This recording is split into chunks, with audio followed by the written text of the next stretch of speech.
பார்க்க பார்க்க ஆசையா இருக்கு. இது எல்லாமே வச்சிருக்கிய. இழந்த செடி எங்க வாங்கினீங்க? தன்னால முளைச்சா வாங்கினீங்க?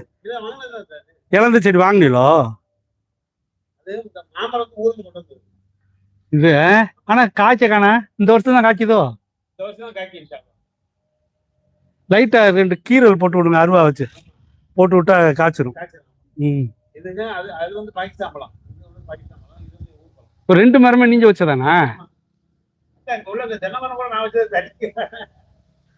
இந்த தென்னை மரம் எல்லாம் நீங்க வந்து வச்சு உருவாக்குனது. சரி, அது அது நல்ல இது. இந்த நல்ல கீரை என்ன இது பழுப்பு வந்திருக்கு. உரம் போட தண்ணி விட்டா போதும்.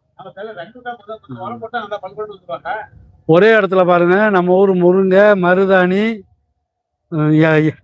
இழந்த செடி தானே அது. ஸ்ரீலங்கா முருங்கை, மருதாணி, இழந்த மரம்.